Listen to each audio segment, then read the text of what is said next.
Are you a great impersonator? I'm Charlie. And I'm Cory. And this week we are discussing Halsey's latest album, The Great Impersonator. That is what you, the listeners, chose for us to discuss this week for our year-end album. One more to cap the year off for 2024, at least. So that's what we're going to be doing. And what a wild album you picked for us. Yeah, man. There's this has the propensity to be a longer episode.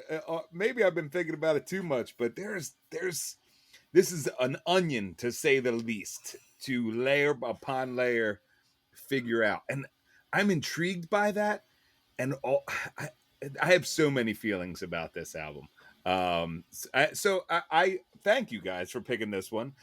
We said last week that it was pretty much a first listen for both of us. Did you have any familiarity with Halsey as an artist before this? I knew some of her stuff. She had a couple of huge radio hits, like college years for me. I would say, like, Closer was a huge deal that time for me. And Without Me also was a really big one. I remember those two a lot. And there was some other stuff I heard here and there, but I'd never listened to a whole album of hers before. Yeah, that's where I was. I knew of her and like radio hits when I went back, or during this, when I really tried to get to know her. Like I knew the radio hits, Right. but I'm not. I wasn't familiar with her. I know her a lot more now than I did before. To that onion, though, I don't know if I know her. She is a wild being from what I've found out so far throughout this. I would agree with that. She's definitely an interesting person. Yeah. I think when she writes a memoir one day, it'll be a fascinating read, I'm sure. Yeah. Now, the question is, how much of that is reflected in this music? This is, in a way, the most unique album of her career, though. So the backstory for this album's actually a little tragic. Yeah. So before this album began, Halsey was diagnosed with both lupus and a T-cell lymphoproliferative disorder. So two illnesses. She thought this could very well be her final project before she dies. She thought this was it. It was terminal. Didn't end up being the case, fortunately, because she's only 30. That would really be a shame if she didn't make it to 30.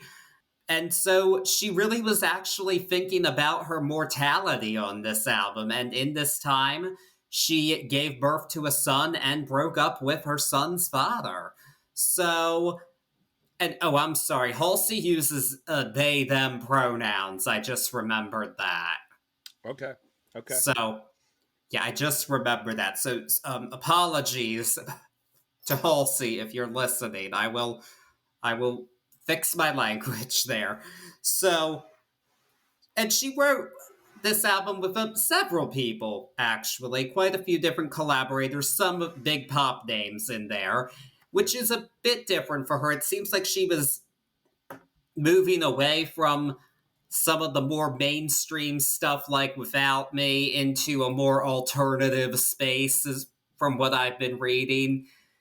But the concept of this album is that she was inspired by a bunch of different musical artists while creating this album, and each track is an homage to a different artist. And, well, that's an interesting concept all along, and that's one metric to judge this on. It's like, how do these songs work as homages to these artists? It's a tough one for me too, because is it an homage to what the artist has brought to us? Is it an homage to how that artist inspired her, or just an artist that she was inspired by? It's definitely a metric to use going forward with our conversation here, but also one of the question marks that I ultimately ended up with is, are these musical homages? We'll see. We shall see. There's some that sort of hit, and there's some that you got to search, and there's some that I can't find lines to and from, and that's okay with me. Um, and as we get more into it, I'll explain why that's okay with me. But it's definitely, especially using her countdown and giving us these images that are tied to these songs. It's puzzling of what really is the homage here. I agree. And this countdown that Corey is speaking of involved Halsey doing cosplay as all of these artists, saying this track was inspired by this person and an homage. And Halsey, would dress up in one of the iconic looks, I guess, for said artists that the song was being inspired by. And I mean, it makes sense. I think it's a cute promotional gimmick. It's not the first time something like that's ever been done, I wouldn't think. But because this is the 2020s and people have a platform, a lot of people were really kind of dragging Halsey for this, and I didn't quite like that. I thought they're just trying to promote the album. It's not that deep. And just all these comments about I don't like this picture. I don't like that you're doing this. It's like it's just not that deep. It's a album promotion. Calm down. It doesn't really affect you if Halsey wants to dress up as any of these people. Or more so, if you read what the concept of this album is, why would you drag anybody who is really dealing with the thought of this being their final project, or more so their mortality, period? Shame on dragging someone for this very personal. I'll say this on inside of this beautiful onion, under all the layers, I really believe that this is a very an honest window into what she's going through. I'm choosing my words very carefully here because there's a little bit there that I don't know if by the end of me researching and listening a bunch that I will say I'm not a little bit confused, but I do believe that there's a lot of humanity in this, and there's a lot of honesty in it at the very core. Like, we use the word gimmick, and I don't want it to be misconstrued that we're saying that this album is a gimmick. That is a promotional gimmick, yeah, but Yeah. more so she's just showing us what she's got here. I'm trying to structure the way that I go about talking about all the questions I have on this album, but that is one that really stuck with me through this countdown. Yeah. And if you look at some of the people Halsey was looking to when it comes to creating this album, it is an excuse for somewhat confessional songwriting, at least. We'll discuss who each track was inspired by, of course, but some of the artists, it's like, yeah, if you're in that headspace thinking I'm inspired by this artist, then yes, I am going to be honest in my songwriting and just go there to that emotional, vulnerable place. And this is an honest album, I believe, underneath the artifice of the promotional gimmick and it being the great impersonator. Halsey's really asking serious questions about their life and the meaning of it. I feel like we could spend an hour just on this countdown, because that question for me in the height is when she uses the image of her as Bjork for the great impersonator. And we'll touch on it.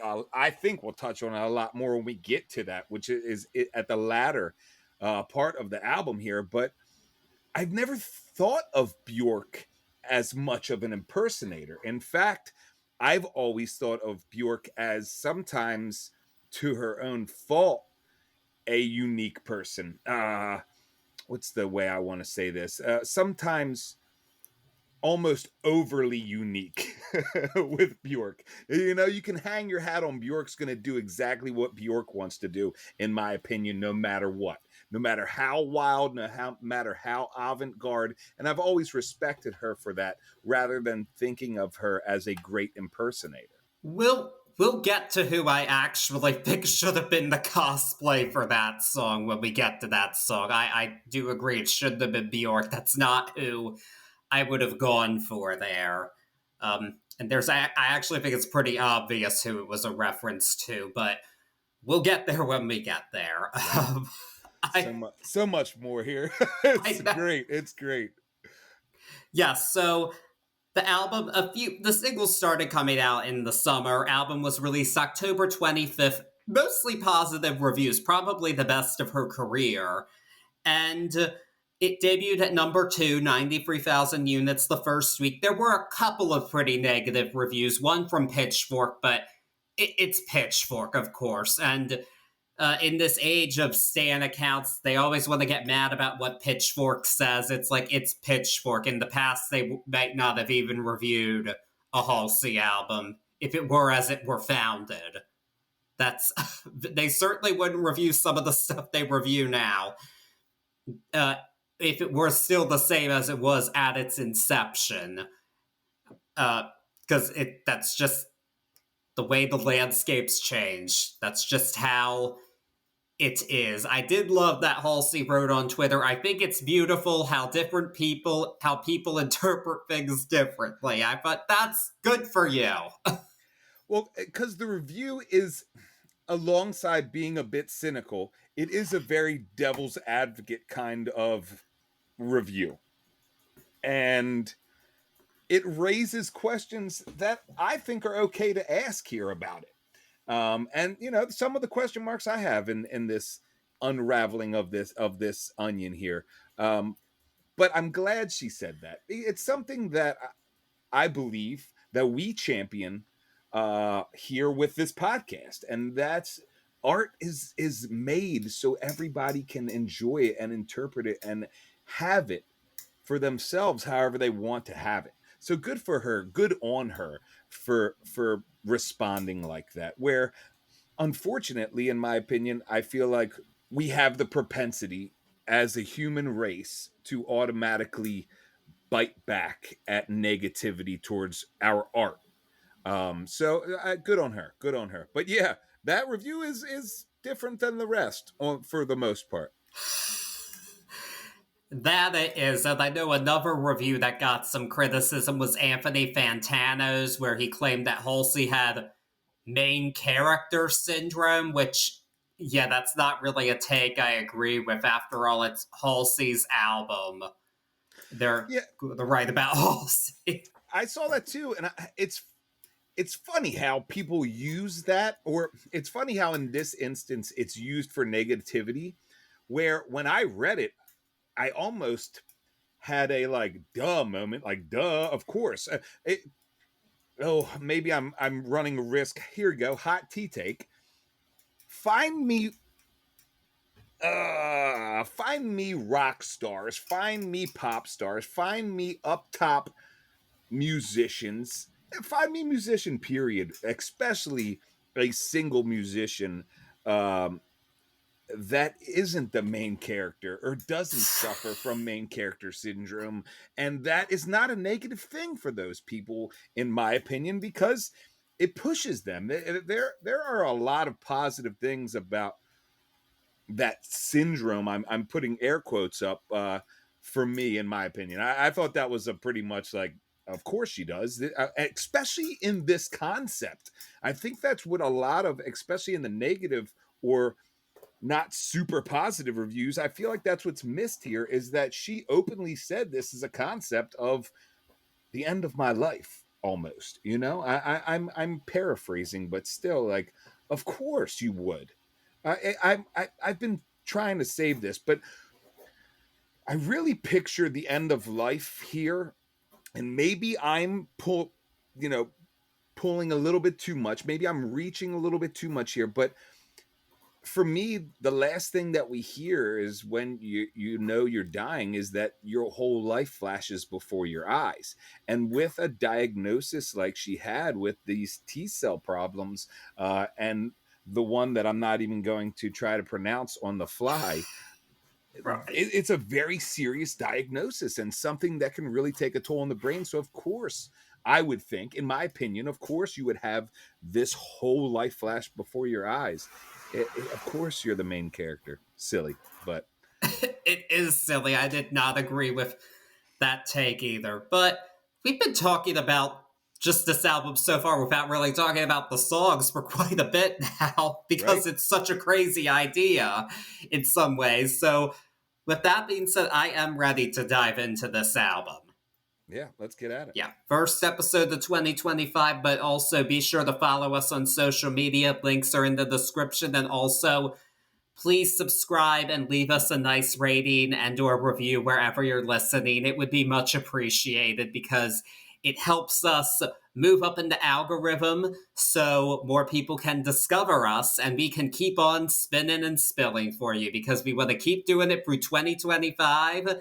We have no plans of stopping, and we just want to keep doing it and reach as many of you as possible. Yeah, and Happy New Year. Yes, Happy New Year 2025, whatever this may bring. We, Here we we go. shall see. Here we go.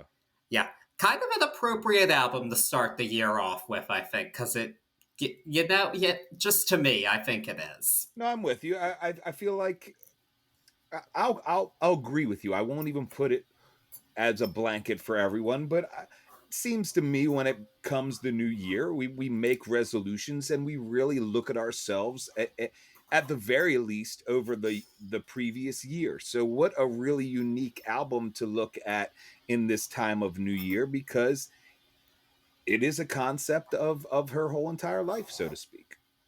That it is. And with that being said, let's get started. Yeah, man.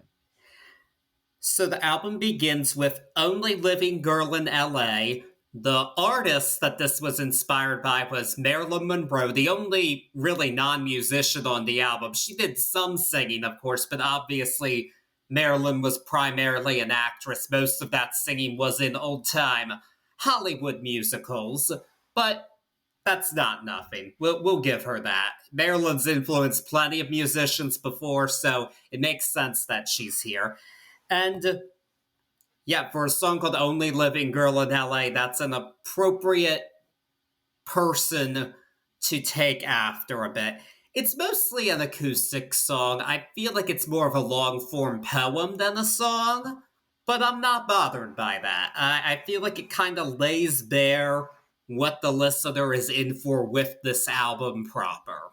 Yeah, it really does lay it bare. And at first listen, it was a tad bit long for me, but once I embraced it, like you said, as this long-term poem, I couldn't find I won't say I couldn't find, but in the lyrical narrative, I couldn't find really any place to edit. Um, while I'm on that thought, I will say the final bit of this song is a tad bit off-putting sonically, but the more I try and wrap my head around this whole entire album, things like the unsettling ending to this, to me, end up being unsettling on purpose and invoking these unsettling thoughts of mortality. So it becomes a pass for me on that. There are places where it won't, but here it does for me. It really does lay bare this concept. We even hear, a little sample of her son in the background, or who I deem to be her son, a child's voice, and we get this ultimately unsettling climax at the end of this song. It's a very beautiful, in a beautiful macabre way of letting us know what we're in for here, and I like that because it doesn't pull punches, and I need that early on to let me know that we're not going to be pulling punches throughout this. It's very, very, very honest forward at this point for me, and I enjoy it. It's nice on the ears musically. The composition is there. The bevy of producers, and we don't have to go into it, but there's a lot of producers on this album. I don't really find any place, especially here in this song, where we suffer like we have on other albums with a lot of producers. So a great way to open this concept up for us, and I dig it. Yeah, there are a lot of producers. I'm not going to list every single one. I'll just try to mention the ones who stuck out the most to me for other credits and to see if I really feel like their work adds to this album in a particular way. Because I do think the album's very much Halsey's, regardless of who the producers are. Let's be very clear there. Agreed. So the next track is Ego, which was a single. The inspiration for this song was Dolores O'Riordan. I'm sorry, I think Dolores O'Riordan of the Cranberries, and she did a photo of Dolores with pink hair, and Halsey donned the pink hair for the video, and her VMA performance of this song, which was where I first heard this song, and I really enjoyed it. And Halsey did get lost in the shuffle a bit at this year's VMAs because she admittedly, in terms of all the people there, wasn't being seen as the main attraction for everybody. I don't believe. Because, you've also got like Katy Perry getting her Vanguard, Sabrina Carpenter did a performance. So some other people were on others' minds, but I think Halsey delivered a really strong performance. I thought, the song's really good. I don't think it didn't really remind me much of the Cranberries. I feel like it's more of a 2000s pop rock song, and the pink haircut obviously reminded me of early Pink. I think this is very like misunderstood era Pink more so, not 2024 Pink, to be clear. But I don't care if the song works as an homage or not because I really enjoy it. I think it's a really strong pop rock track, and it dives into what we're talking about, the battle of your ego, and that's something that's very real for an artist or any creative to deal with. You have to have an ego to go into that field, even in a small way. Even if you're just performing at a coffee house, you've got to have a bit of an ego, and it's something that you wrestle with, that struggle between private and public. Yeah, I'll dip back into the Cranberries because I really like where you ended there, and that is this ultimate struggle, especially for an artist, of where to embrace your ego as a positive thing and where to be able to recognize it as a negative as well. And this song really does a great job narratively, in my opinion, of juggling that, of showing the both sides of that, and maybe it is time to kill my ego, but also how much that ties into, again, the diagnosis that she was given. So it really strikes true. This is one of my favorite songs on the album. Narratively and musically, it's really nice on the ears. I will say, if I had to tie a music or draw a line musically to Dolores and the Cranberries, maybe the driving bass drum here is not imitating, but sort of mimicking a Gaelic drum, and we get a tad bit of Dolores's popular zombie trills. I won't even try to do them here, but the way she makes the trill on the end of zombie, we get a tiny bit of that, and so I can draw the line in a very light pencil there if I need to reach. But like you said, I don't think we do. I think it's more of just sitting back and enjoying and seeing, like, okay, that's who she felt here, and maybe there was definitely an inspiration from Dolores to Halsey in any sense for her to use that. So good on her, and thanks for sharing. But this song doesn't need to hang its hat on that. The way it's all said and done at the end, it's a really solid song. And at the number 2 track, it's, for me, a bit of a reassurance that I'm not getting a full emotionally teared up album, for lack of better words. I'm not getting a full cry album here, even though sometimes in the narrative of Ego there are sad feelings. I'm not getting a full on woe is me album. And for me, that was really a positive number two here and set me going forward in this album. So I really enjoy this track. So do I, and I agree with you that I'm glad we get an upbeat song early on Yeah. because the subjects being covered are heavy, but that doesn't mean we want a complete downer of an album. And we're going to lean a bit heavier into 90s chick rock, you could say, with the next song, Dog Years. This was inspired by PJ Harvey. Halsey wrote this song after their dog Jagger died in 2022. And she said this song is her begging to be let into heaven because she hasn't really been a good girl. Like, Oh, she's saying, I've been a good girl. And I thought that's a pretty wild thing to read. But it's a really well done metaphor, I think. I mean, it makes a lot of sense to me once I read that. But even without that, I really enjoyed the song either way. It's just an angry rock tune. It's like, it's got that nice. I like the lyrics and what they're going for. It's not too obtuse. It, like, I totally get what the concept is here. And vocally, I think it's a really strong song because we're really hearing some of the anger that comes with all of this. Because I think a part of what I imagine would be facing your own mortality. I haven't really done that. But I would imagine there is anger involved with that. yeah, it's wild because that's one of the ones I didn't see is her saying that this is like her being or her asking to be let into heaven. And I took this in a different way of not so much of the anger because I was on an anger thing. That's undeniable here, in my opinion, as far as the narrative goes. But more so of someone who had played inside of this great impersonator thought process, someone who had played this part, done and paid her dues, and was tired. You know, she was a good dog. It's time to let her in and be done with the dog and pony show, for lack of better words here. And it's very, very powerful song that sits in this 90s real, for me, like this 90s alternative pop sense. I could see a PJ Harvey line here.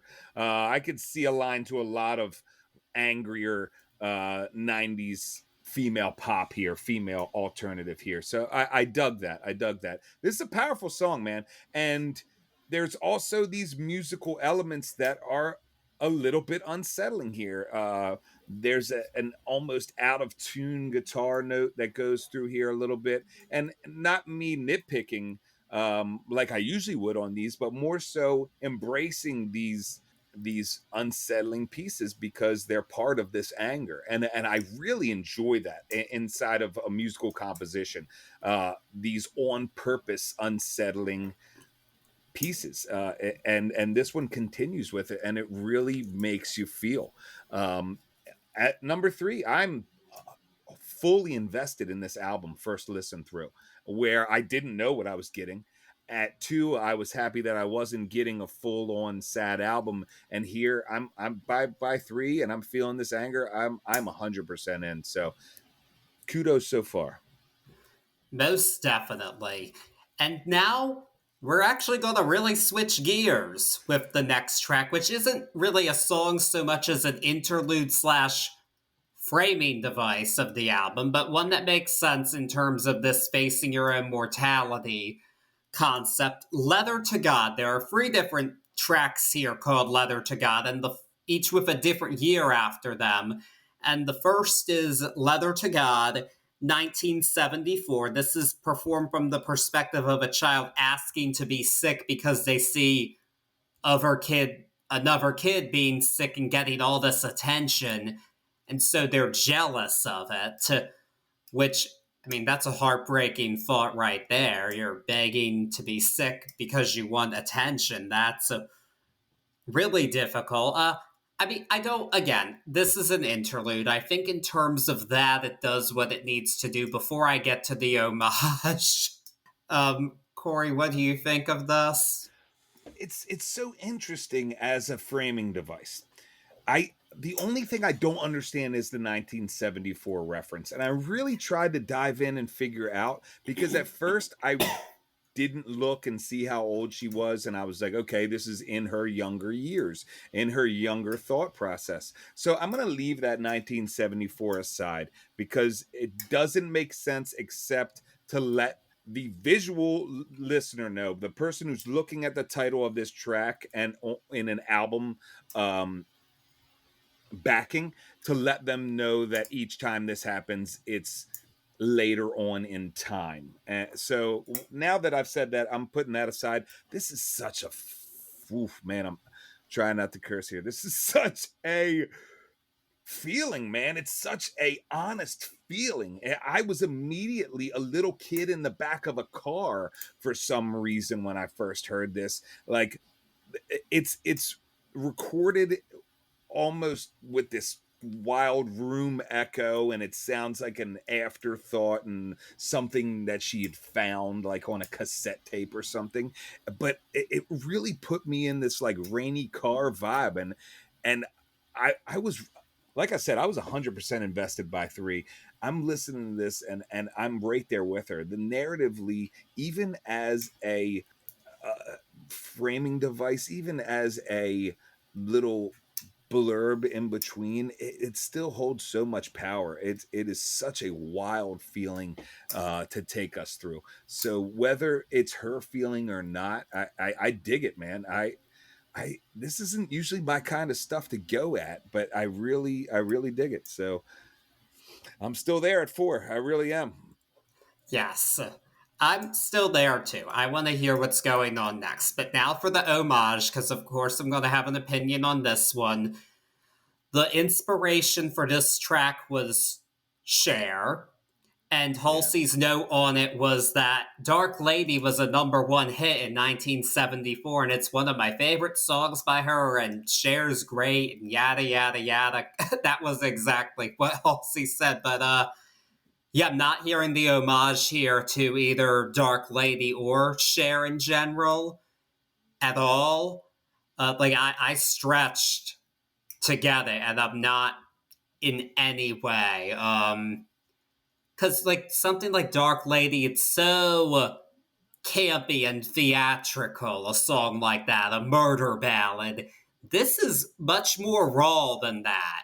Like, this is not 1974 Cher to me. And listen, Halsey, I don't blame you for wanting to play dress up as Cher. I'm sure everybody's wanted to do that at some point in time, and I'm glad you got to do it. I thought she looked great doing it, but I'm not hearing it in this track at all. Yeah, I don't hear it either. I don't get anything other than she did an ode to 1974 in a cosplay, and kudos to you. Like I said, Yeah.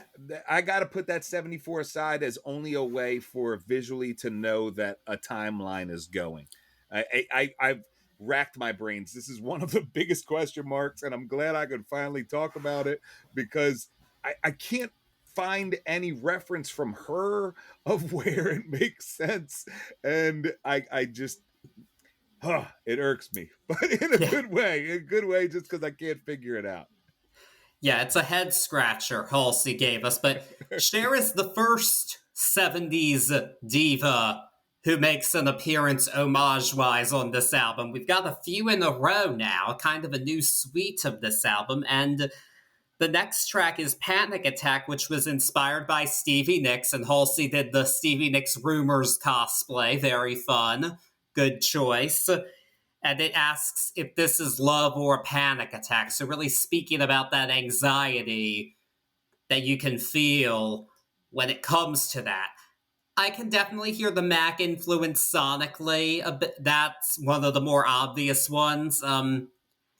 Lyrically, though, I'm glad Halsey doesn't try to write a Stevie Nicks song. She writes a Halsey song. Lyrically, this is still in keeping with what we're hearing, and I'm really glad for that, because this is a good Halsey song. I think it's, again, hinting at a very real feeling and another thing you're just going to ask yourself there. So this is one of the best flat out homages here. In terms of that, this gets a high mark for me in terms of homage. Yeah, I'm with you. There's an undeniable. If I'm looking for a line to draw, this is one of the darkest lines I can draw as far as the solidness of this homage. There for me, it's an undeniable Mac uh, homage here in the musical composition. There's parts where it comes off it, which I like because I'm 100% with you. I'm so glad you said it. I didn't want her. I don't, especially now, first listen being this invested in her narrative style and the raw, honest feeling that I'm getting.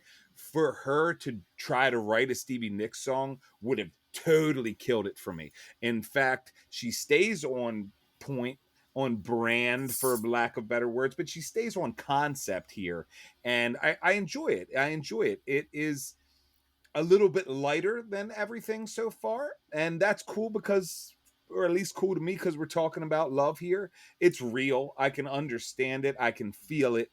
I don't feel the level of emotion, but then again, love doesn't hold me as hard as anger does, if that makes sense. I like to be a little bit lighter when I think about love, so I think the narrative hits perfectly, and the composition hits perfectly.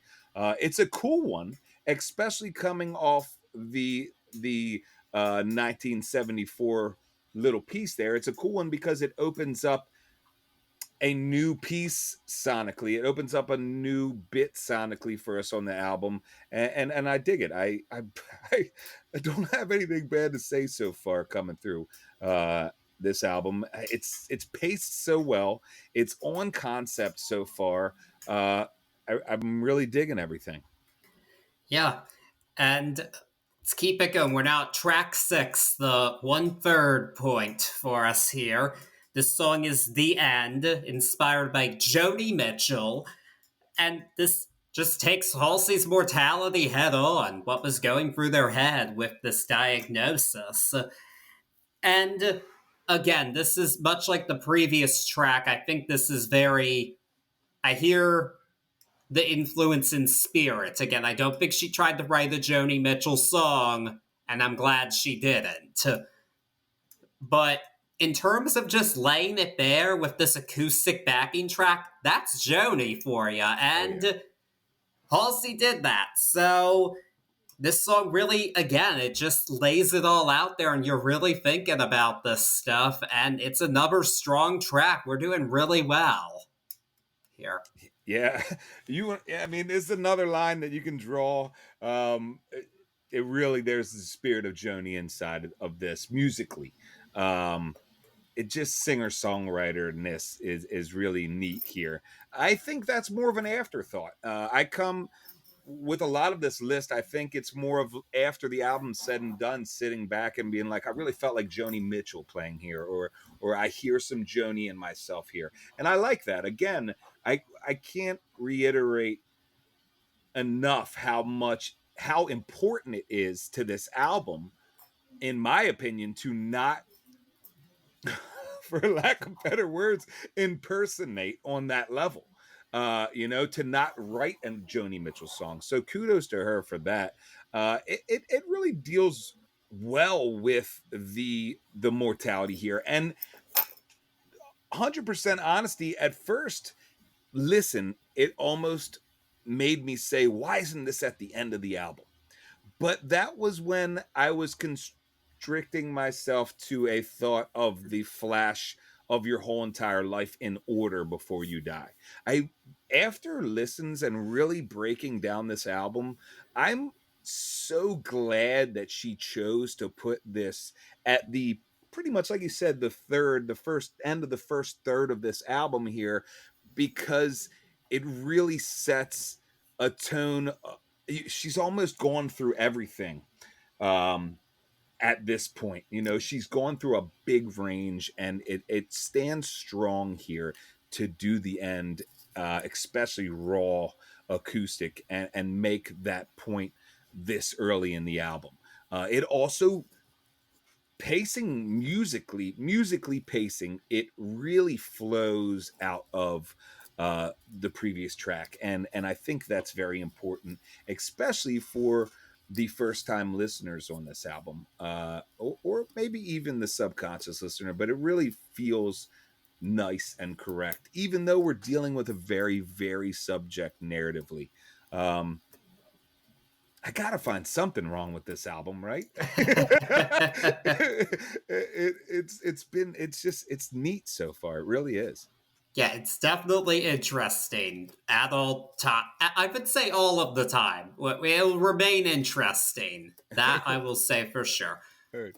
But yeah, we're going to keep it going. Track number 7 is I Believe in Magic. This influence was Linda Ronstadt, so all those great ladies of the 70s in a row. I dig that concept. It's a spare song about Halsey becoming a mom and reflecting on her own relationship with her mom. And that's another powerful thing to think about, I believe. Because that's something I think that happens with many parents. I'm not a parent, but oftentimes from just reading and whatnot, it seems you'll reflect on your own relationships once you do become a parent. Yeah. The Ronstadt's a stretch here, I think, but it's a nice little song. It's probably so far, I don't like it quite as much as the other songs I've been hearing so far, but it doesn't bother me at all. Like, I don't think it's a major skip, but so far we've been hearing better. Yeah, maybe it's my old listening sense. She hits on these 90s vibes for me, and I dig it. I don't mind it. I do feel where you're coming from here, is like it's not necessarily top on this. There is an experimental composition going on here, and we get that right from the intro to this album, where it's real ethereal, and we hear bits and pieces behind sampled in. As a parent, I oof, here's another. There you go. That's 2 curse words I've omitted this season so far, this year, 2025, new me. But as a parent, it's a really awesome thing, and an awesome narrative here. And I dig the way she portrays it and the way she goes about it, especially encapsulating this feeling of believing in magic because you see it happen and you've lived it, and you don't realize you've lived it until you see it happen. The old, when your parents said you'll realize when you have kids, and until you have kids you don't realize the weight of that statement. So I really like how I Believe in Magic works here. It only took me a few seconds to get away from "Do you believe in magic?" when I read it. But that joke aside, this is a really beautiful song, and I really, really dig the experimental etherealness of this song, coming off some singer songwriter vibes. This doesn't kill the pacing and doesn't take me out. It's definitely not a skip, like you said. It's just I'll say again, it's for me, it's more experimental and very, very raw, musically. So it is a little step off of what we've had in fullness of songs so far, but it doesn't kill the album, and I dig the way it's going. Yeah, so do I. But now it's time for another Letter to God, track 8. This one is 1983. And in this case, Halsey is sick and performing to a live crowd. And now they don't want to be sick because it's like, wait, why did I wish for that when I was a child? Now I'm sick and I don't like it so much. It's not fun. The inspiration here was Bruce Springsteen. Again, the only Springsteen reference I'm hearing sonically is the live crowd cheering, because I guess Springsteen does a lot of live performances. He's known for them. That's about it in terms of that homage. But the picture was cute. I liked the Bruce cosplay. That was fun. I so mad at myself because I didn't look up the song and I thought you were going to be right there and you would just say it before I had to say it. There's a This is a Bruce Springsteen song, or the backing track here, and I'm Yeah. gonna butcher it. The whatever song that is, and I'm blanking right now. That's I'm on Fire you Is that just did. is that I'm on Yeah. fire? So that, I mean, it's the exact drum beat. It's almost the exact early chords of it, and the live part had me for a second thinking that she just took the Springsteen backing off, which for me, using it in the 1983, this framing, it would have been okay with me. I wouldn't even minded because the 74 was like on a cassette tape or an old terrible recording. So now we're moving into uh a different part of the timeline, and I don't have to see 83 to know that because I hear the liveness of it. uh it's cool, man. We don't, I won't say that we do see the evolution of this thought process, this letter to God thought process here in the I don't want to be sick. And I dig that. I dig that as a framework here. And it doesn't take me out of the album. In fact, I'll go as far as to say it keeps me in the album a little bit extra, because now that I know it's coming again, I want to know where the next part, where what makes this 1983, and ultimately, now that I've looked at the back of the album, I want to know where it ends up in its next iteration. So I think it really does its job here, and it's not just like this throwaway segue. It's actually, again, I mean, we've done concept albums a bunch of times, and some have hit the mark 100%, some have not.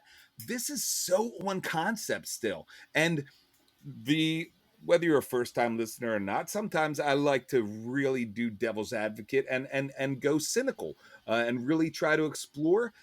Again, I make the joke of like, I can't find anything to really nitpick here, and I love it, especially in a concept album.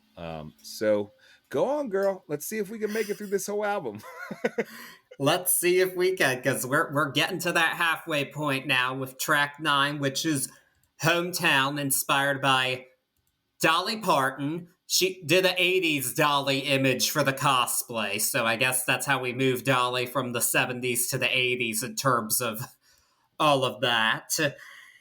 And kind of looks back at high school and how you don't want to go back to your hometown because some things never change, but like in a really sad way, or people die and it's really sad. Like just that real, it's not nostalgic, it's a sadness of what it is. Like you don't want to go back to it. You do want to escape it. And again, very in spirit. That's a very sonically, I think it works in terms of being a classic country homage, but just that's a storytelling if we're going to go there. And that's what we're doing here. I don't think it's necessarily a story Dolly would tell, but it is a story Halsey would tell, and Halsey tells the story really well in this case. Yeah, this is another one of those from the countdown, a strong line here, because I get country right away. And even in the title of the track, Hometown, knowing that the picture is Dolly, I'm like automatically there. Some Dolly's always going to sing about hometown and how great it is. But boom, she spins it on me. And now I've got this tongue in cheek, ironic take of the opposite, almost 100% of not necessarily really wanting to go back, or not really vibing on even the thought of it. And there ain't no reason on this earth why I'd want to go back, she even goes to say. And you're right, it's not a story that Dolly would tell, but I love the tongue-in-cheekness. I love the ironic play here, on this countdown image and title, and then what we get as a song. Even, without the image and title, even the ironicness of the narrative against the composition, it's there. And it's really, really awesome how easily it fits together and how beautifully it is presented to us here. Um, I dig it, man. I dig it. I dig this. I, and again, an album that I thought was going to be a lot of tears. And I say that in the way of like a lot of self-righteous crying. And I apologize to Halsey right now, even thinking that, but that's what I thought going into this. And there's, dare I say, so far, there's real genius into thought process and presentation period of this honest take so far. And let me know in the comments if I'm reaching a little bit too much, and if maybe 2025 has brought a little bit too much optimism in my takes here. But I really dig it, man. From an artistic level, this is hitting, and this track doesn't stop it. That it doesn't. And we've now halfway through this album. Already so much has gone on, like more than we talk about in whole albums we've been going Right. on for this one. There have been whole albums we haven't talked for as long about this one. So much to chew on here. I love it. Heard. So now we're at track 10, which is I Never Loved You. The inspiration for this song is Kate Bush. This is the destruction of a relationship because of her health issues. I'll say I'm not as familiar with Kate Bush as I am most of the other artists that we've discussed being homages to so far. I'm sorry, that didn't really make much sense. But my point remains I'm not as familiar with the Kate Bush discography as I am the few artists we just mentioned before. Heard. Still not hearing the homage. I'm not the only one who didn't hear the homage.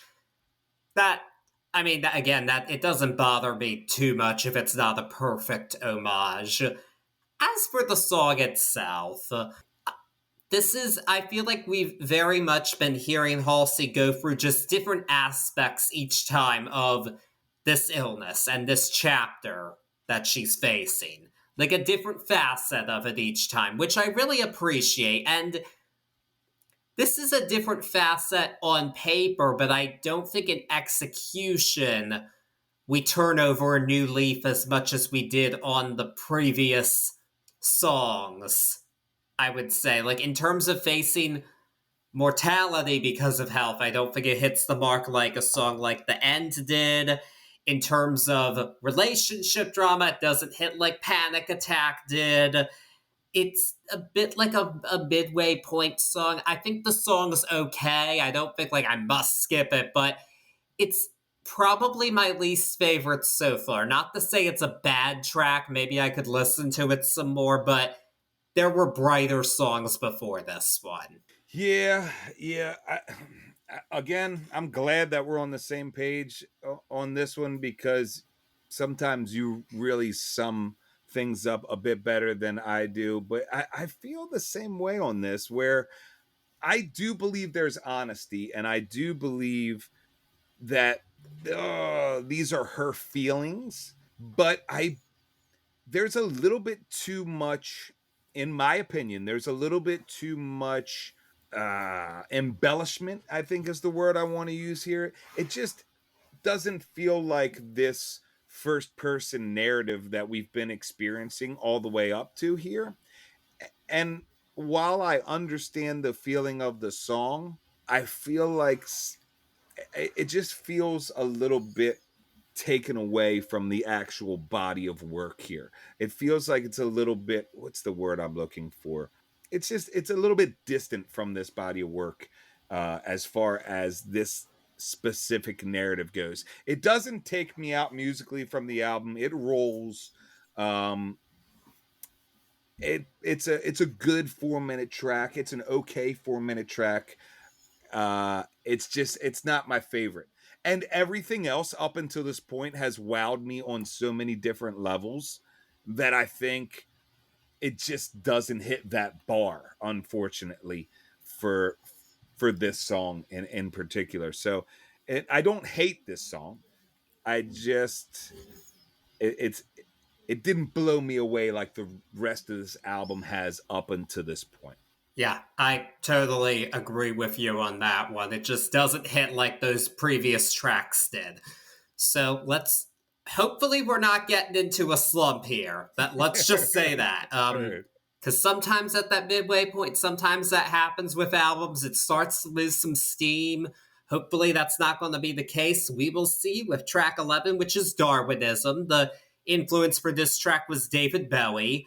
And this questions whether or not her illness was natural selection. I'm sure that, again, much like the previous song, I think there's an element of embellishment here, like there was on the previous one. This is an honest thought. I'm sure it's a very honest thought, but I do think to go with the whole down that natural selection road, it's an artistic choice. I will give it credit in that regard. I'm not sure it fully lands because the other stuff talking about this so far was just more earnest lyrically than this. I feel this is more of a lyrical tribute to Bowie than a musical one.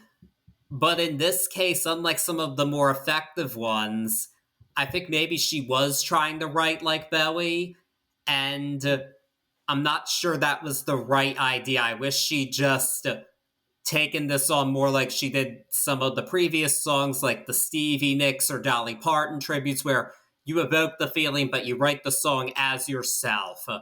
I'm not quite sure I'm getting that with this one, unfortunately. And it's just best to write as yourself instead of, you could say you were inspired by, but it doesn't mean you want to try and write a song like you think they'd record.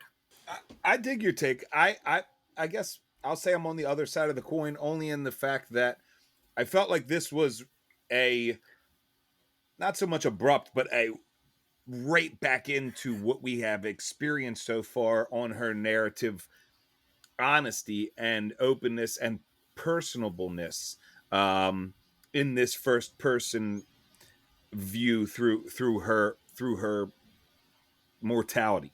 I will say that I dug this one because it was depression to me, because it's such a wild and really not a positive thought to have for an inside voice, period.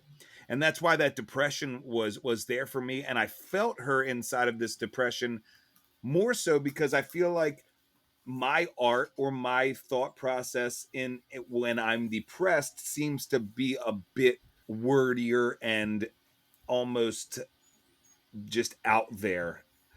So I dug that in her out there-ness, in her narrative here. I didn't really think about her writing as Bowie and trying to take on these stylings until you said it, and I'm going down the lyrics now, and I can see where you could be there. That's a totally valid point. I just didn't feel it. And we go back to championing the beauty of art, but this one put me right back into it, where the last track more was like a third person story. This really went real all the way back to the core of being personal again. So I dug this. And I dig the slowness of the composition. I dig the emptiness, even though it was a full song. I feel that the on purpose emptiness of this track really aided to that depression feeling for me. So I thought it fit very well. Okay, I can totally see where you're coming from. That again, that's the beauty of art. Yeah. Different ways to interpret, but we're sonically going to pick things up quite a bit with the next track, which is "Lonely Is the Muse." The inspiration for this track was Amy Lee of Evanescence. So one thing I didn't notice, of course, there were 4 different album covers Halsey did for this, for different eras: 70s, 80s, 90s, 2000s. This is one of only really 2 2000s specific artists, I believe, here on this album. But it makes sense to include that because this is really the first artist that we're hearing that's truly Halsey's era. Because Halsey was born in 1994, so Evanescence is a part of her childhood, I'm thinking. So really, this, of course, these other artists, they're obviously inspirations, but there's something specifically different about somebody you listen to growing up who was big in that moment, in that era. And that's what we're going for here. And I totally love it because Halsey is in their comfort zone with this song 110%. This is a full on rock, or it loses some of the more, like, it loses the rap elements of Evanescence that you'd hear in some of their stuff, but that's okay. This started as a longer poem, according to Halsey, but I actually wouldn't have guessed that really because it works so well as a song. Like the first track, I thought this is more of a poem than a song. This very much feels like a complete great rock song to me. First full rocker we've heard in quite some time here because we've been going into the more acoustic side on a lot of these tracks, but Halsey can rock it out when she needs to, and she really did well with this song. I like this one a lot. This is a highlight. Yeah, we talked about the lines that we could draw musically so far, and how solid some were and how some weren't. This for me is the most solid. I mean, now I won't say if you put it on, I would say this is an Evanescence song, but I can 100% hear the Evanescence, no pun intended, in this song here. I dig that. That is an added bonus for me on this one. This, without knowing any of that, such a great rocker. Such a very thoughtfully composed rocker. It really, really stands on its own inside of this album.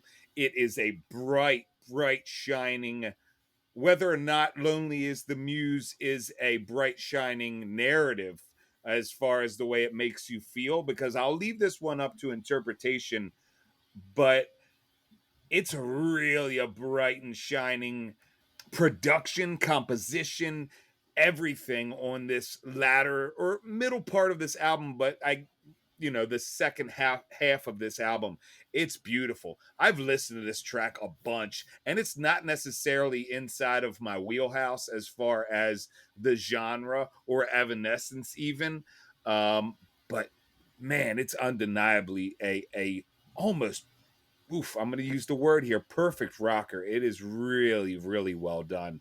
And I dig it. I dig it. It fits, and it's again, undeniably a great song. Yeah, this one I'm going to give a shout out to the co-writer on this one, Stuart Price. He co-wrote quite a few songs on this album, but I thought that was a great collaborator choice. He's worked with folks like Madonna, Dua Lipa, Kylie Minogue, and The Killers, and produced great songs with all of those artists. So I feel like you hear his mark of quality on this song in particular. So I wanted to give him a shout out because of that. We may dive into more of his work in the future. Who knows? It's very possible. Yeah, we will. We'll probably. You figure we'll probably hit him. I mean, we've hit him a couple times already. you Yeah, know. well, yeah. We'll maybe I'm spoiling something we'll do in the future. I don't know. I might be, I but heard that. we're not there yet. Back to The Great Impersonator and track 13, which is Arsonist. The inspiration for this track was Fiona Apple. This song went through several iterations, according to Halsey, until she completely reworked it with Michael Uzururu, or Michael Uzi, who is her producer. He's probably best known for working with SZA. That's definitely a different artist than Halsey, but hey, he's working it out. Good for him. Good for him. This is another one where I think that, for me, the inspiration's a bit of a stretch. I'm not quite as familiar with this artist as some of the others here. This one just, it has some pretty cool lyrics, but it just doesn't fully connect with me. I'm not quite sure why. It just doesn't. No. No. If we want to draw musically to Fiona Apple, for me, this is so very close to Criminal. The way it the way it's worked. I mean, it doesn't hit as hard as Criminal as far as the vocal range. No, you know what? I won't even say that. For me, it's so far. It's once I knew the image and artist, it was very hard not to hear Criminal and Fiona Apple during this. That being said, I'm not going to take away from it. Again, it hits my 90s sensibilities in that sense. Just subconscious listener here, where I dig it because I dig Fiona Apple stuff. So it's wild that she chose that artist for this one for the inspiration, or wild that it ended up being that one here. It's a very sparsely composed song, but the on purposeness of it works for me here. It is a tad bit long, and I think some of the spoken word parts here are dragged out just a little bit as far as a musical composition, as far as it as a musical composition goes. It's not terrible, but it's tough for me to really find her inspiration inside of here, so to speak, other than the burn it down mentality of this mortality. Maybe the anger here. I'm reaching saying this, trying to give almost like a silver lining playbook here. It's not a terrible composition, especially not on this album. It does work pacing wise, but it's just a tad long. It really is. It drags a little bit for me. And it's not a skip, but I will say some of the times I've gone through this album, I haven't gone through the song all the way.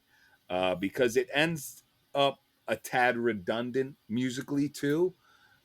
And it takes away for me. Again, not a hate and not a skip, but not the strongest this album has given us so far. I would agree with that. You liked it a bit more than I did, but I would agree with you on that. And now we're really going to strip it down, though, with the next track, which is Life of the Spider, Draft, in parentheses. The inspiration for this song was Tori Amos, so of course that means this is a piano ballad. That makes sense to me. It uses a spider metaphor to explain how small Halsey feels in this particular case. This is a self-penned track, and it kind of sounds like a voice memo, which was intentional. And Halsey did say this was one of, if not the saddest song they ever wrote, and I can hear that. This is a very sad song. It makes me uncomfortable to listen to it, but I know that's what they were going for here. So in terms of that, this song gets many, many props for me, even if it's not a song I see myself returning to a lot after.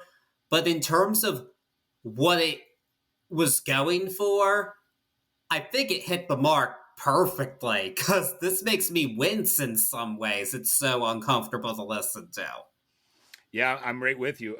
The uncomfortableness of this song is where a lot of the props that I give it also come from. Is it's just such an it never lets up on it, and the narrative, the lyrics are so caught up in a, for me, like a real lack of self-esteem and feeling like a monster. I know she uses that inside there. um Jump at the sight of me kind of stuff. As far as the spider metaphor goes, it works, but man, oh man, is it self-deprecating, I guess is the word to use here, or really just it's so not cringy in like embarrassing, but like, oh my god, like come on, it's okay. I want to grab her up and be like, come on, you're a star. We go back to ego. We go back to the stuff that she was giving us early on in this album, and it really, the honesty. If I am 100% sold that this is super honest work, that's why this is so uncomfortable, is because you don't want to hear that from an artist that you're enjoying. Is this this lack of self-esteem or this lack of self uh, image enjoyment that you would or I would almost take for granted from a star at this level, that they're okay with themselves. Um, Again, that's why the props come though, because it explores so candidly and so honestly, even in a metaphorical sense, and makes us feel to the point of we're uncomfortable. So I give it to it. It works concept wise. It works pacing wise. Fiona's got to love that she was an inspiration for this, because she could cover it and hit it out of the park. You know what I'm saying? It sounds like a Fiona Apple esque song. Whether that was on purpose or not, there you can see the inspiration there. So it's a good one, man. It's a good one, and sitting here at the number 14 spot in our latter third of the album, it doesn't let down at all. I dig it. Yeah, I will say, outside of the piano musical composition, though, in terms of the Tori Amos, I don't really see at least 90s Tori Amos writing the song about the spider. Yeah, that's I true. can't say I This could. is true. This is true. The difference in them is huge in that sense. Yeah, did feel the need to point that out, Yeah. but really, is there any, if you're an artist, is there any person to draw inspiration from than yourself? That's a question we'll be answering on the next track, which is Hurt Feelings, which was inspired by Halsey and her Badlands album specifically, which was her major label debut. And it makes sense that Halsey would be reflecting on their own career at this point, especially since that album came out in 2014. This comes out 10 years later, fifth album. You've been around the block in terms of your career. You know some things, you've learned some, so you are reflecting on where you've come. What I think was interesting about going back to this era for her was this really early on, Halsey was one of several stars who came out that was definitely seen as being heavily inspired by Lorde after she blew up. And I think this album was just kind of seen as being Lorde alike in a lot of ways. And Halsey came into her own more so afterwards and really also cracked the charts big time with pop hits like Bad at Love and Without Me. After this album, this wasn't really her big mainstream breakthrough, even though it did pretty well. I can. My problem here is I don't really feel like this is an homage to a younger self as it is a regression to an earlier era of her. And after hearing all these wild songs and takes on different things, this just feels like a big step back. I'm going to say this is my least favorite on the album. Wow. Okay. Just on that, we're on a different side of the coin, but on a couple of different things. For me, I'm going to use these words in a non-comedic way. This is a very daddy issue song, and not in. I'm not looking for a rise. I'm trying to explain it the best way I can, and the fact that we've touched on something that we didn't touch on earlier, and that is this decade long career at this point, and her drawing the line with this, the cover of Badlands image.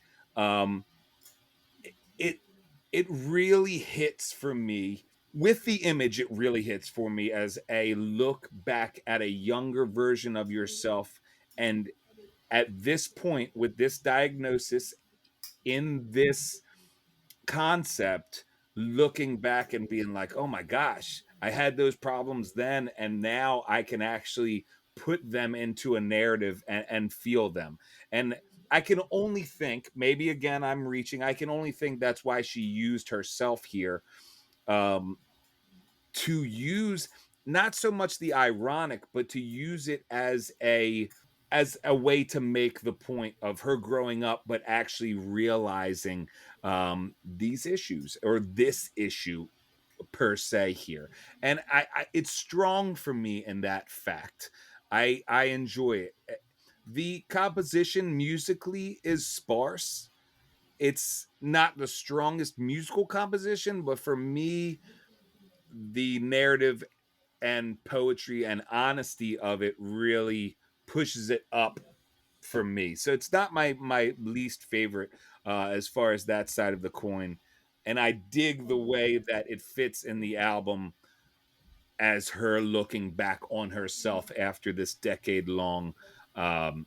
decade long career. Which and another little fun fact: this was going to be released to the day 10 years after Badlands, and got pushed up 2 days. But like, really, we're looking at this 10-year span at this point. So I think it fits more so once I realized that as well. Um, yeah, I dig this one.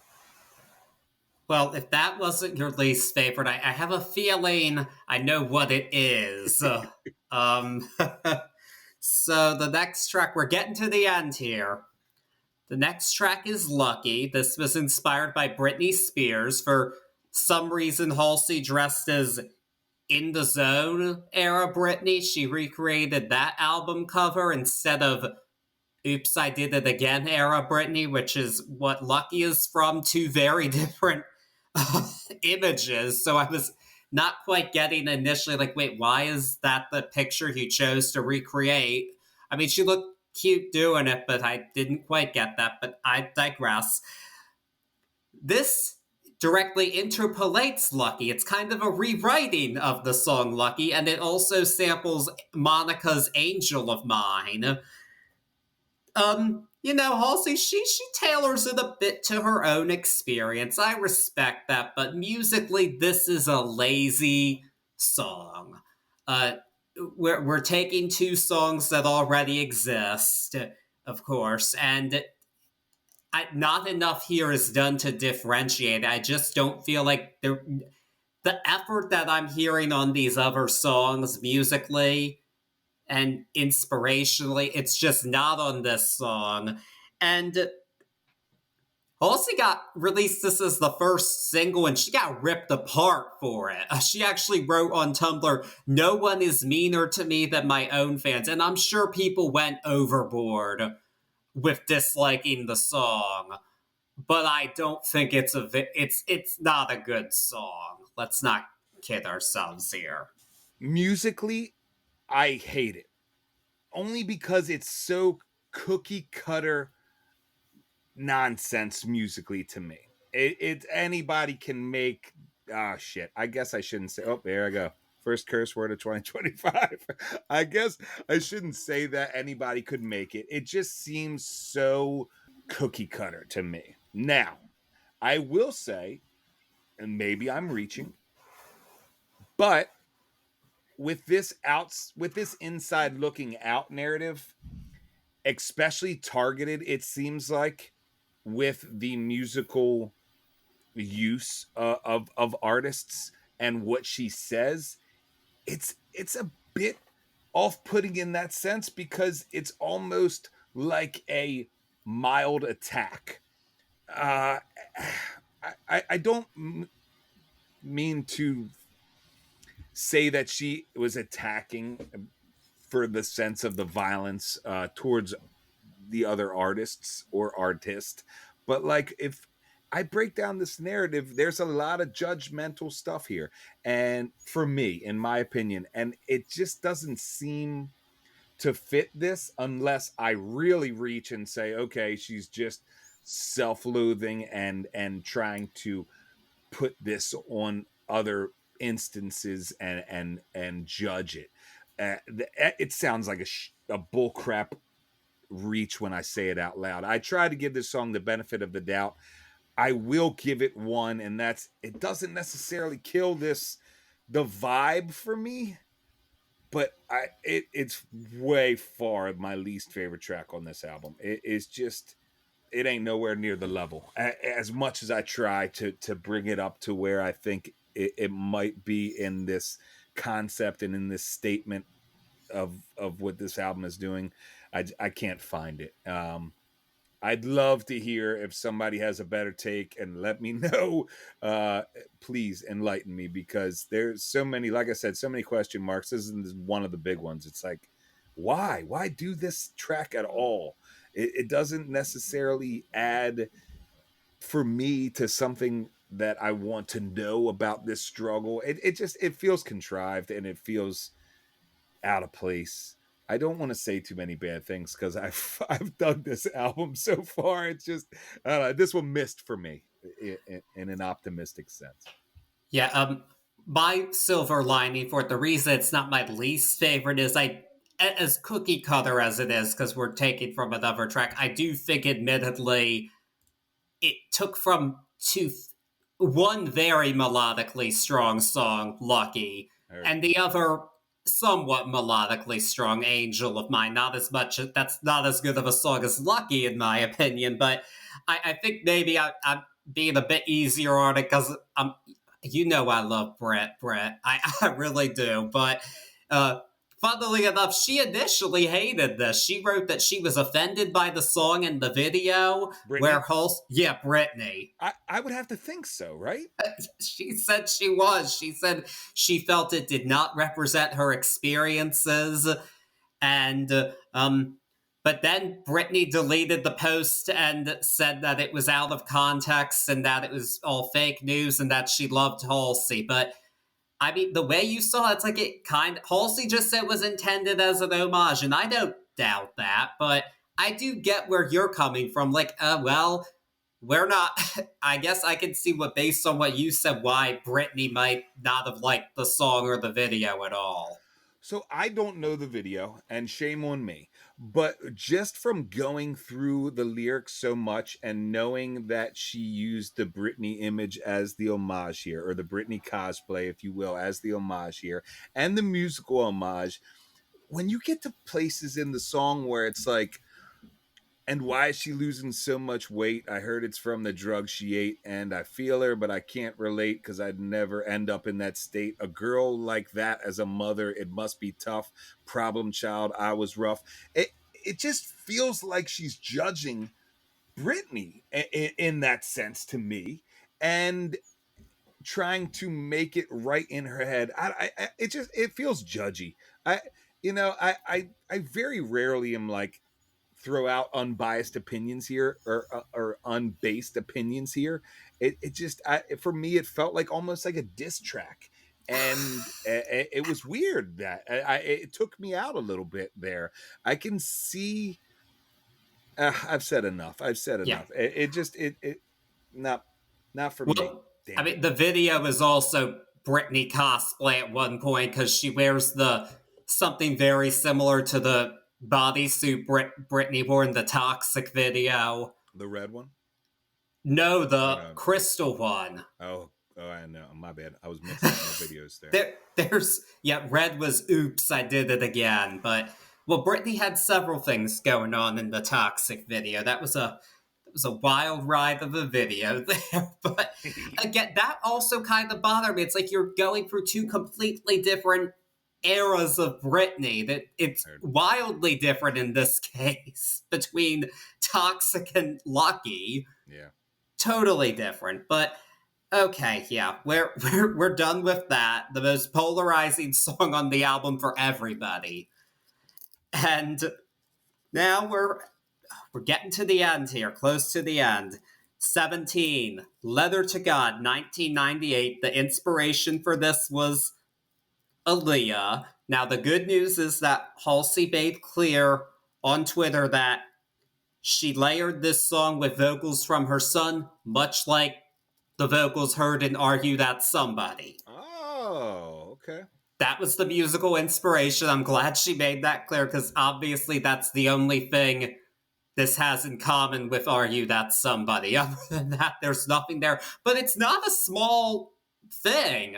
That's really was a unique song to hear that. I mean, if you think about it, I know this cosplay got a lot of flack online, and it was just uncalled for. Of course, it was just but yeah. In case you don't know, actually, Halsey's dad is black, so yeah, you can't really. And it just, I mean, she wore her hair like Aaliyah, but she put on a wig. I don't think it was really that big of a deal, and she got flack for this, and I didn't really think it was that big of a deal at all. But onto the song. It's the most complete song in the trilogy rather than just an interlude. And I mean, it does complete the story full circle. I think it works in that regard. Yeah, I'm sitting here just going through the lyrics. This one, I'm gonna curse here.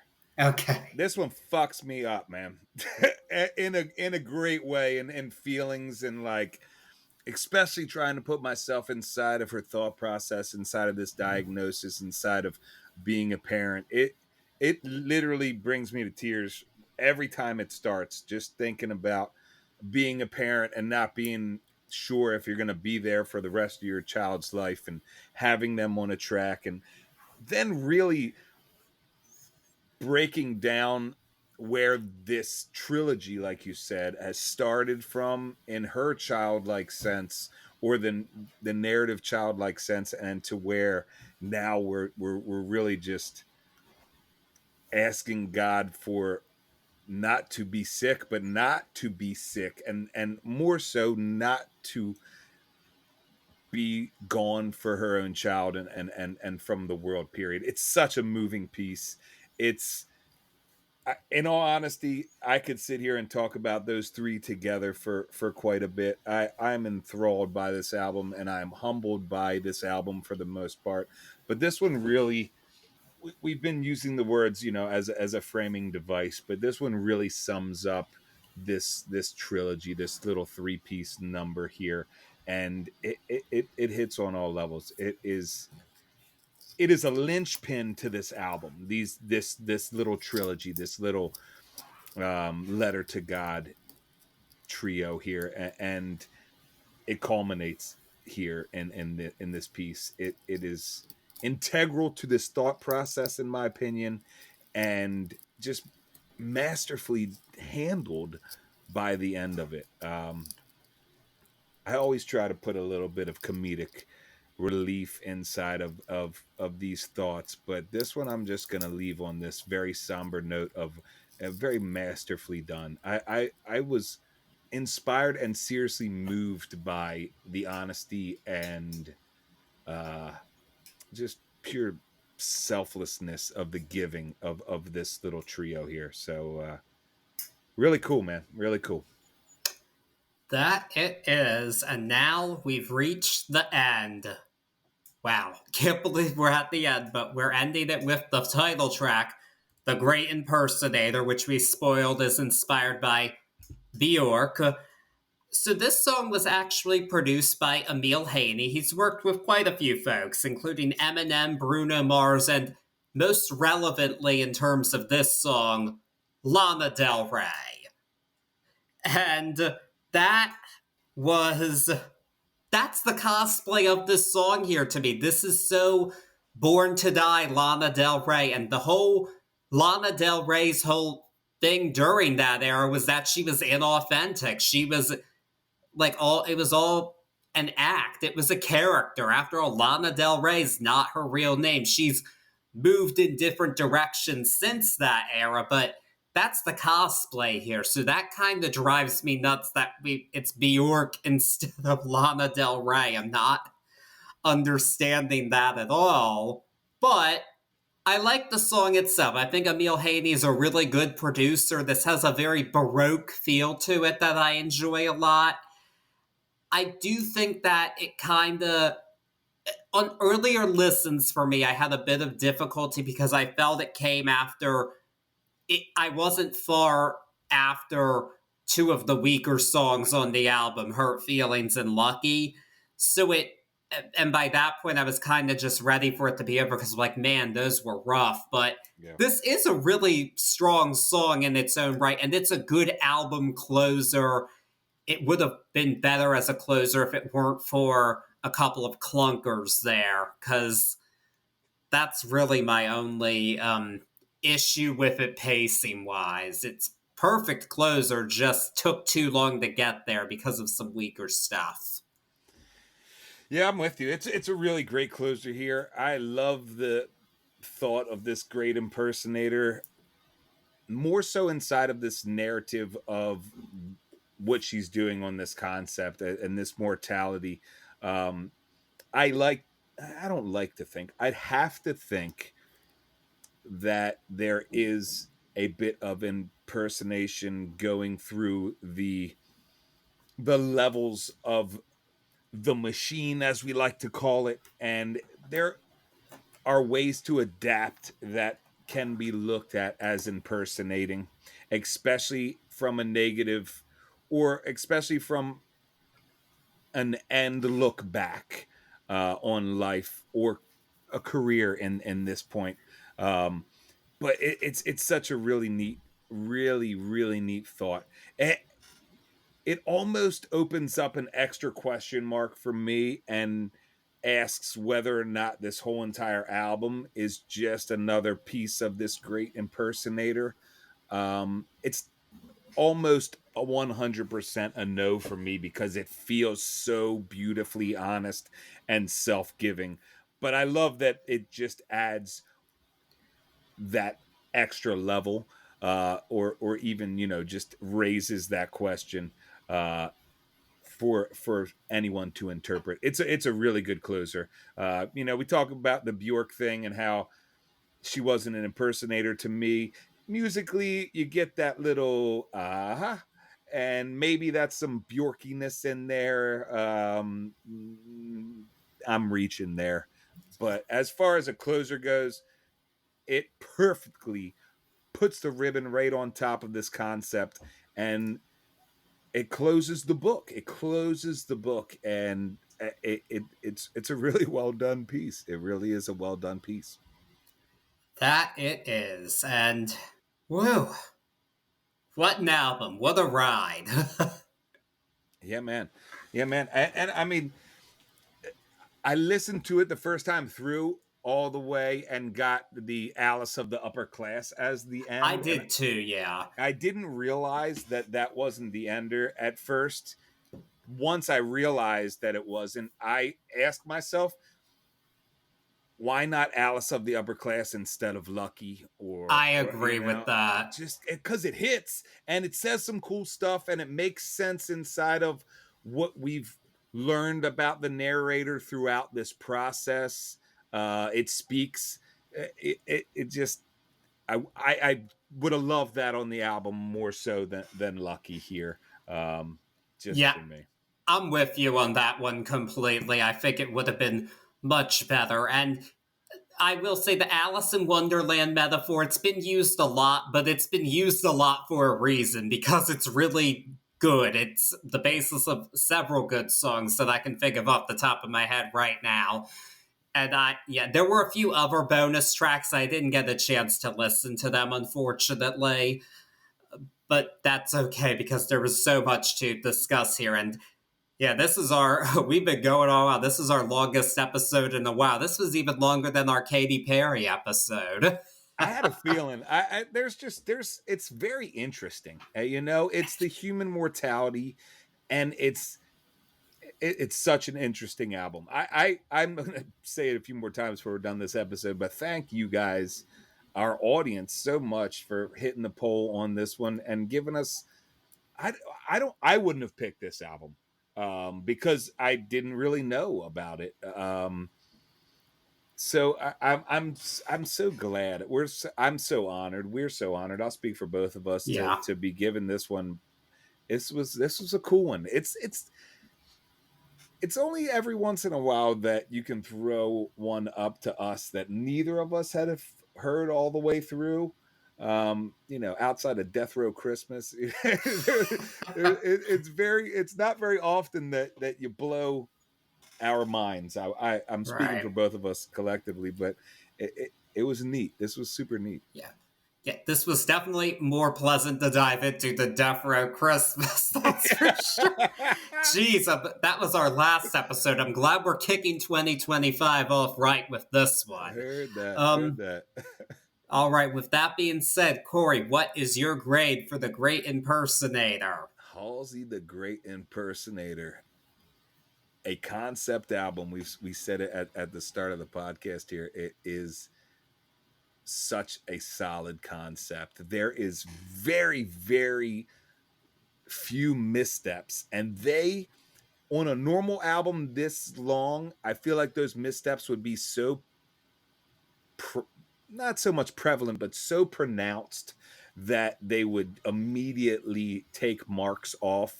There's so much genius and so much artistry and so much musicality across genres throughout this album, and it's paced so incredibly well, produced almost perfectly throughout.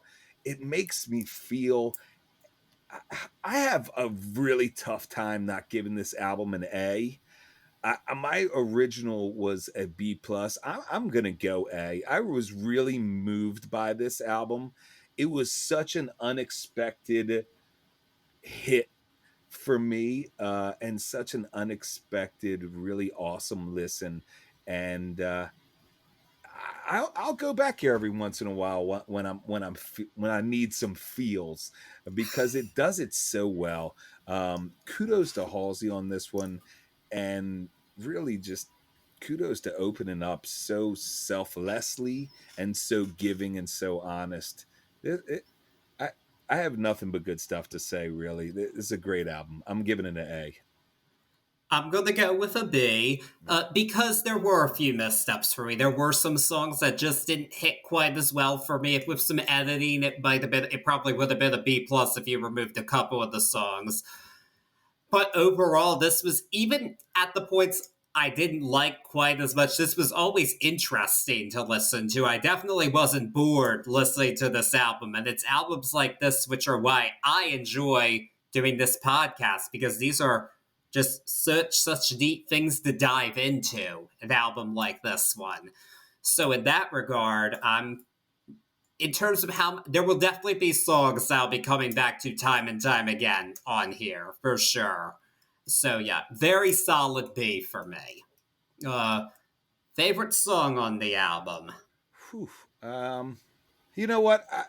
It's not as hard as I make it out to be. I really love Lonely as the Muse. It's really produced top notch. Great composition. I'm going Lonely as the Muse. I dig it. It might not have moved me as much as some of the other songs, but as far as like a song that I could pop in the playlist, and that's usually where I go with my favorite, it's up there.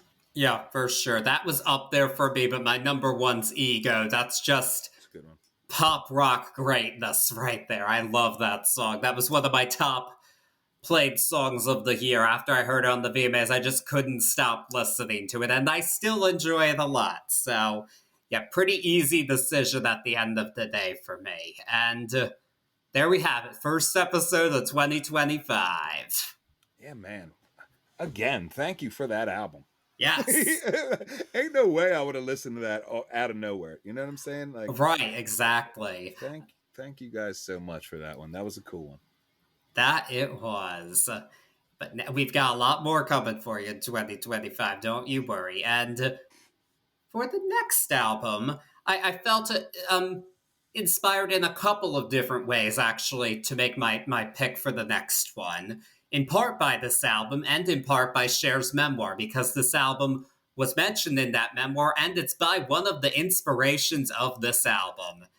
And it's somebody we haven't discussed yet, in part because her music wasn't on Spotify for a little bit, but it's been back for a bit now, so I feel okay doing it. The next album we'll be doing is Joni Mitchell's Court and Spark. Oh, yeah, baby. Yeah. We haven't done a Joni Mitchell album. No, we haven't. What are we? We're above 100 episodes now, right? And we haven't done a Joni Mitchell album, which is insane. Joni Mitchell was such a part of my life growing up. My parents loved Joni Mitchell. I'll save all the rest of the anecdotes for the episode, but I'm excited about that. So am I. It's it's a really great album, and it feels like a great time to discuss it. So I'm really looking forward to it, and especially as we're leading into some of the big events coming up in the winter and spring for us to discuss stuff here at Turntables and Tea. All right, so yes, until then, just help yourselves until we see you next time. Happy New Year!